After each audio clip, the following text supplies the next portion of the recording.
L'islam est une émission de Dina TV en collaboration avec la radio Fraternité FM, disponible sur Facebook Live, WhatsApp, Telegram et sur YouTube. L'islam a pour objectif enseigner les fidèles la religion musulmane. Du vendredi au dimanche, écoutez des cheikhs qualifiés des grandes universités islamiques du monde comme Dr Mamadou Ribari, Dr Mohamed Soleil Diallo, Dr Ahmad Julde Bari, Dr Mohamed Koula Diallo, Dr Mohamed Makaba Mamou, Oustaz Saïdou Sow, Bruxelles, Oustaz Ahmad Ba, Bruxelles, Oustaz Tayyibou Ba, Oustaz Tidiane Ba Mamou, Oustaz Mohamed Ouri Diallo Mamou, Oustaz Abdallah Mombeya Ba, Oustaz Abdallah Bruxelles, Cheikh Omar Bari, Cheikh Aboubakr Diaré Diallo et Cheikh Mustafa Baldé Libéria. Les émissions de Dina TV sont relayées sur Fraternité FM du vendredi au dimanche dans les bandes de 7h, 8h. En plus, les vendredis, vous écouterez de 12h à 15h ces émissions.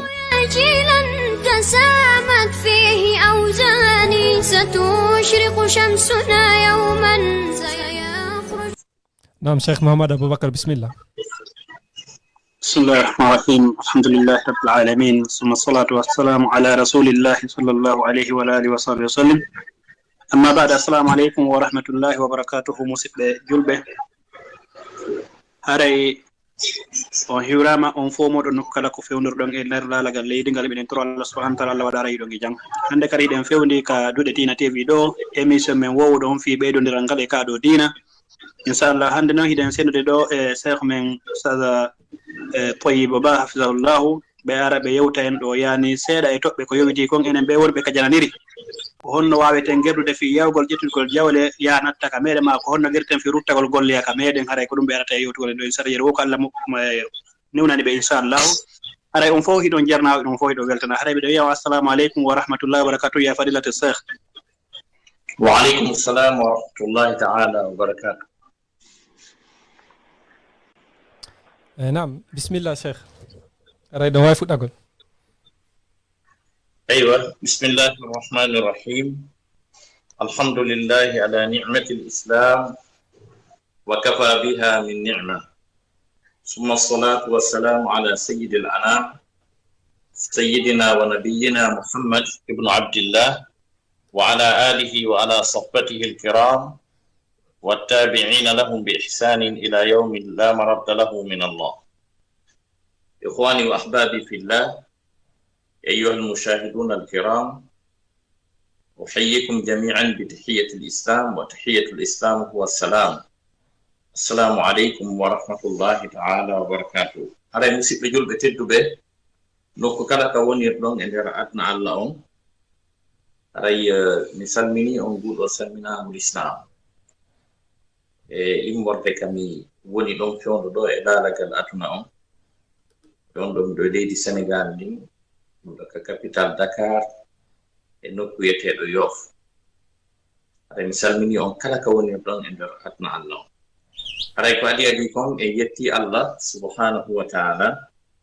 o tagguɗo en waɗi en ɓiɓɓe Adam nemindo en ɗiɗo nemaji mawɗi asikuɗo e wongol en julɓe nema ɓurɗo mawnude mo kanko Allah subhanahu wa ta'ala o moƴƴoto jiyangel ngel e hoore ndiɗo leydi haray musidɓe julɓe tedduɓe bawti ɗum geɗen juula e rasul sallllahu alayhi wa alihi wa sahbihi wa sallam on mo jam e kisi e woni e muɗum nendiraɗo saabu yurmede wonande ɗeɗo mofte haray no ɓe wolliri noon e soɓɓundu ndu yewteten fi muɗum nden hande e yeeso moɗon ɗeɗo geeca ɗe Allah subhanahu wa ta'ala noddiniri peewal e limano e kulol Allah no yiilo fii e onon ɓeɗo musidɓe amen wonirɓe ka yaasi eɓe wiira noon e ko honno wawirton e wonirde ton ɗen e tawa wawon kadi ruttitade kamme en ga tawa ko noone mo Allah subhanahu wa ta'ala yiɗɗiri e noone mo Allah subhanahu wa ta'ala e welira haray ko adi kon tawo en yewtay fi yaadu ɗum taw iwgol eggugol iwaka muɗum yaaka won on kam ko honɗum lislamu on yewti fi mum e ko honɗum kadi woni ka wonɗon ton ko honɗum yawɗon ɗaɓɓugol ton ko honɗum heɓoto ton ko honɓe tawoyɗon ton on say noyi yewten haqqille ɗen jonnay on say sino moƴƴi artugol ga maha sino moƴƴi bimana wattangol fondo e ga haray nde toro Allah subhanahu wa ta'ala yo Allah arsi kanko mi yewta e muɗum ta ko wondi e ƴiyal ta ko sabu makko kanko Allah subhanahu wa ta'ala woni ko mi yewtir onon ɓeɗo musidɓe julɓe tettuɓe kala ka woni ɗon e laalagal adna Allah on yo Allah subhanahu wa ta'ala arsi kon nanugol ko woni yewte kon o holla on ko woni kon gonga e sawaba e muɗum arsika on jaɓukon o holla on faljande hande e mum arsika on woɗɗita kon haray musidɓe julɓe tettuɓe e dillugol neɗɗanke on e nder aduna on o iwa ka woni noon ka o anda on ka wiya ɗon ka makko waɗi noon laalagal leyndingal fof maggal ko Allah jeyngal ko Allah subhanahu wa ta'ala jeyi oɗo aduna o fof makko mo foti noon ko fof ko wiyete kon alkawnu c'est-à-dire l'univers mana so tawi a haalde fi jeyal Allah ngal ko Allah subhanahu wa ta'ala jeyi kon telema sengo nde ɗo windere haala faala wolde konngol moftugol tagi fu mum fof makko ko haala arab ko yawi alkawnu ɗum ɗon firtate e français l'univers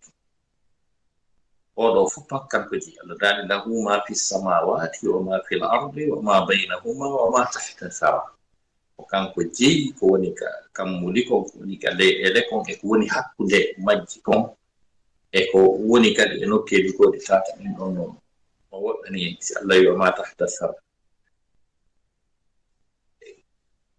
himmo laalagal aduna ngal ko Allah subhanahu wa ta'ala jeygal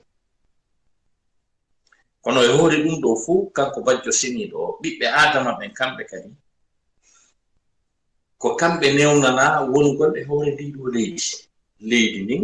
Allah subhanahu wa ta'ala no newnani ɓe wongol c'est-à-dire si Allah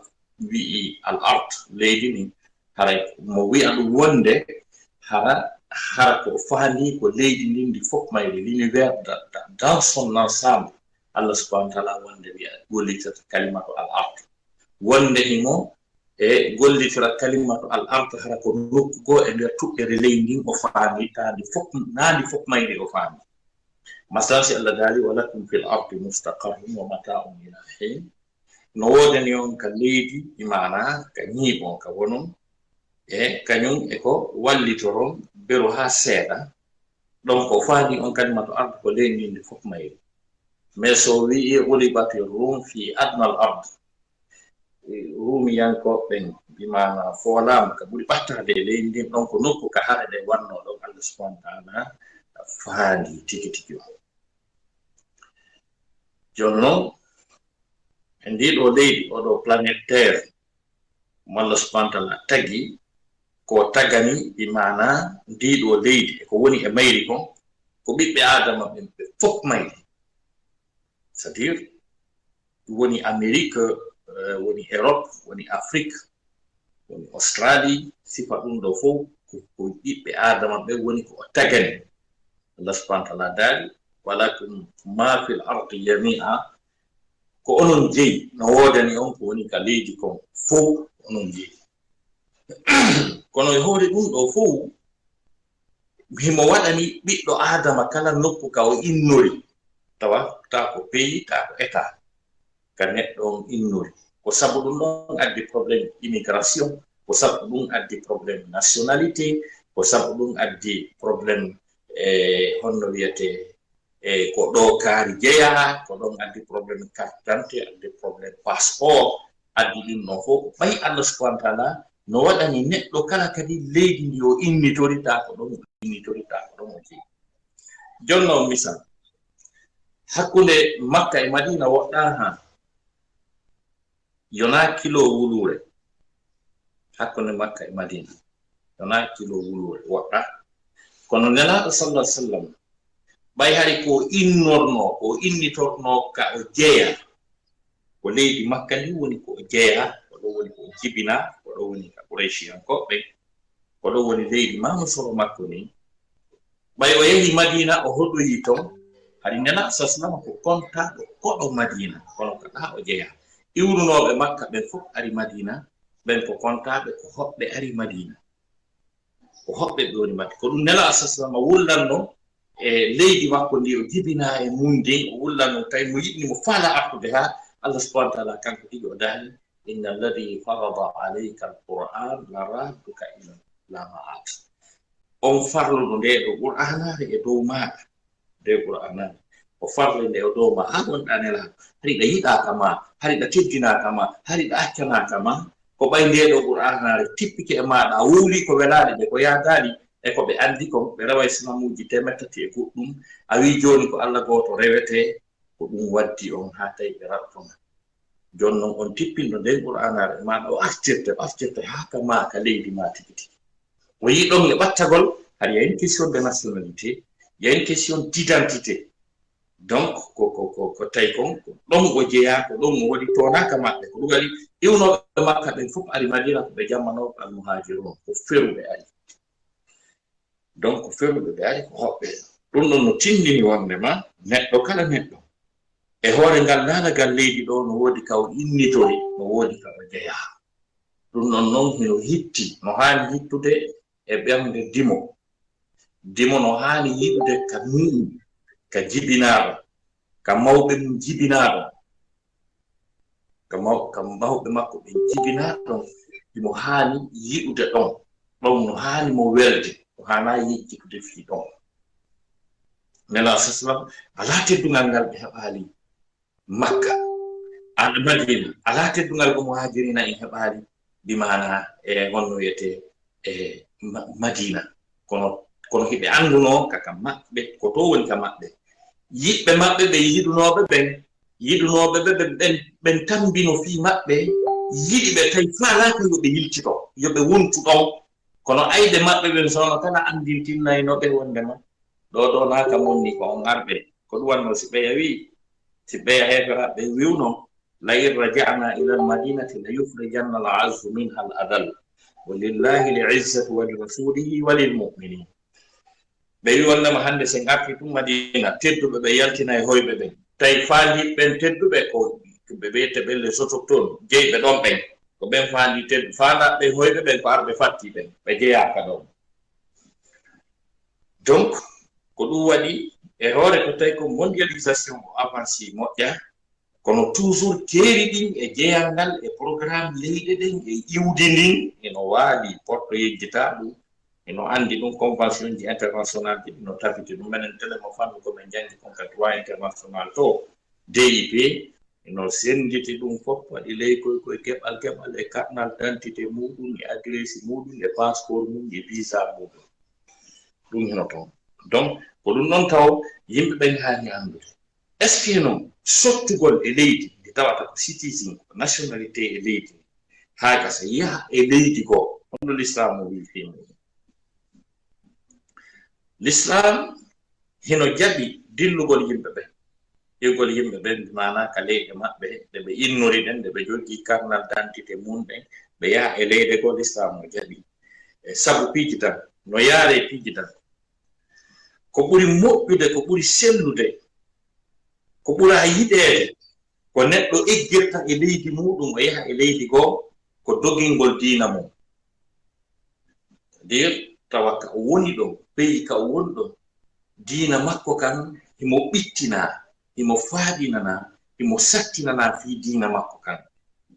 o hulana diina makko kan haa gasata ma o dilla o dogina diina makko kan so woni ɗon tun o wontay keefeero so woni ɗon tun o yedday Allah subhanahu wa ta'ala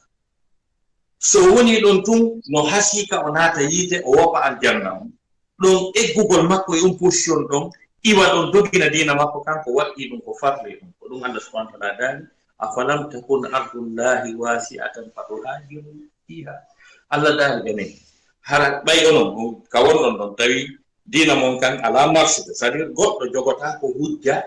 daral gor yes Allah subhanahu wa ta'ala Allah ko hanno mi rewe ko bay kan wonno don mi watano ma rewde Allah wi'ay ene hari leydi Allah ndi yaaja si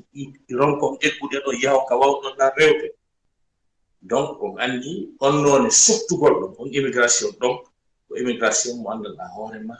ko o waddi do ko obligatoire on dogi to gol e dina mo ko dum do wete légir ko wete ka français légir ino wi'e ka arab al hijra bi maana e ferugol wete pular e ferugol donc dum don ko sengo go ko toginta neddo nokku e dimmundum si tawi hara bi maana e ka neddanke on woni don bittende wadi tawa geeru wadi no fellede fiyo dogi wonki makko ken tawa hara non na kanko jeyaado de e hanube dartagol aybe be wata gar nyam way sa lendi voilà parce que ko buri moddo de c'est tawi hata kama ko fo mo daro wata lendi jabe mais si tawi on tigi o tawaka e yimbe formabe fi dum don ben dogingol wonki makko ken e be ngol mabbe si kono rebel natir non Sierra Leone jodagol ayna rebel be ben ha be wara dum tada wawi dogude dum jeeya e l'islam e kono ila wawi doginde wonki maada ken e nokku on si tawi a jeeyaka e hebbilanaɓe fi dartagol men par ce que si fo dogi leydi jattete ana ma il faut de résistance ma woɓɓe darto joni noon so tawi ko a jeeyaɓe e lo'uɓe ɓen ɓe ala dole dartagol ɓen dogingol wonki maɗa kin kadi fi watta ki ware ɗum noon kadi hino newni no newna donc ko sabu ɗum ɗo waɗi si convention international on tele makka droit public no newni sifa ɓen ɗon ɓe fof maɓɓe leyɗe ratifiuɗe convention on ɓe fof majje eɗe newnodirani si tawi yiite catastrophe ji naati e leydi immara ko tremblement de terre ji ma ko yiite inni ma ko guerre ma ko situation ji hurɓiniɗi ɓeeɓi si ɓe ari fattagol e leyɗe ɓuttude ɗen haray ko obligatoire naajejo ko convention koko nation ji ɗin sinnidi e muɗum menen men jangi ɗum ka droit international public haray ko ɓe jonnuɓe ko ɗuwete agir ko ɓe jonnuɓe ɗi mana kamɓe wona ɓay guerre no wadde toon heɓa no ɓe wonira e ndin leydi ɗon ɓe wuura ɗum ko haaldi fottino ɗum convention koko signa jonnon ɗum ɗon kadi no jeeya e noone ka yimɓe ɓe wawata hekkirde ɓe yaha ma ɗum o waye laamuji dundarankeji yanani leñol ko wiyete génocide laamuji dundarankeji yanani leñol fi mulugol fi leñol ngol warangol yimɓe ngol leñol ɗon kañum kadi ino newnana ka ɓe doga ɓe yalta fi wata ɓe ware si tawi ɓe ala feere doole dartagol ko dartagol ngol ɓuri moƴƴude ko ɗum yamira kono si tawi ɓe ala doole ɓe ala feere dartagol ɓe an wayi no wawi ɓe fewta ko jiwndaade ɓen ɗon kan no newnana dogugol yaha fattoyo donc ɗum ɗo wiyete dans le droit international asile politique on fata ko laamuji dundarankeji sifat ɗiɗo piiji fof kañum kadi no newna ka yimɓe ɓen yaha fattoyo si iwti ɗon no woodi kadi noone kañum kadi ko yimɓe ɓen newninara bi maana yo yaltu ka leydi mum yaha e leydi goo yiyamgol ɗaɓɓoygol gandal Ustaz yawgol on yafoto minute mi